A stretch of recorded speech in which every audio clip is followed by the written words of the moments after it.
Did you know that in 2019, the average number of incidents of gun violence on school grounds in America was 99? I want you to think about that for a second. There are 52 weeks in a year, which means that there is approximately 2 per week. You see, gun violence is an epidemic that is ravaging our country and has within the last decade. We've seen it as students feel fearful in the place that they're meant to feel the safest. Our schools have become war zones. But there is some good that's come out of this. See, some students have created the March for Our Lives movement, and it's designed for students to reclaim their future and fight against gun violence. It was birthed out of the Marjory Stoneman Douglas massacre that took the lives of 17 students and teachers. See, I went to a school a mere 45 minutes away from Marjory Stoneman Douglas, and I felt the weight of it. I saw some friends of friends who had passed away, and I realized that I needed to be a part of the change and make sure that we could be able to create a safer future for America. Joining the March for Our Lives movement will allow you to gain that voice. Throughout the course of our talk today, I want to talk about what life looked like before the movement, what the world looks like with it, and why it needs your support. See, let's rewind all the way back to December 14th, 2012. I was in 7th grade, 12 years old, and I remember the bell had just rung, and I had gotten out my phone and seen an alert on my CNN app.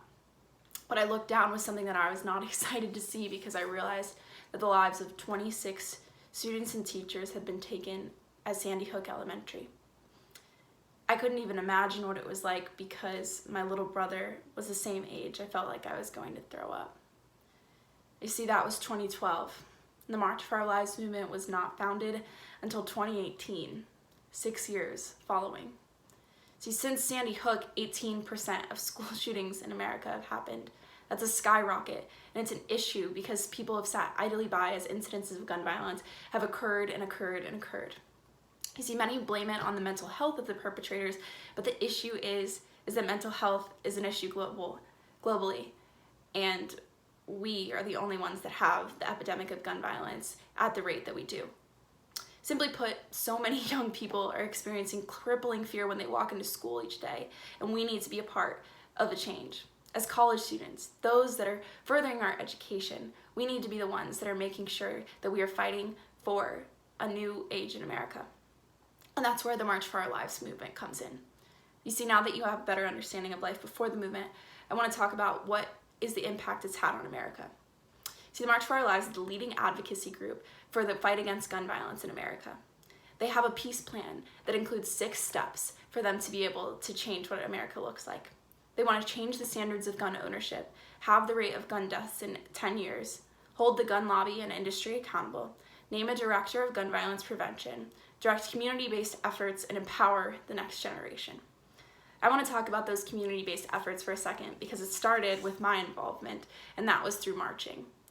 On March 24th, 2018, I traveled to Washington, D.C. to march alongside 500,000 others for the March for Our Lives movement, and that was their first movement that has then kicked off throughout the last 2 years.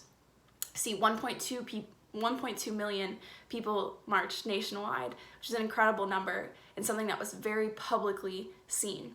This is what they wanted. They wanted people to see that there is power in the next generation. There is power in our older generations fighting for the younger generation. They wanted to kickstart it with blazing fires and have all eyes on them, but they've continued it since.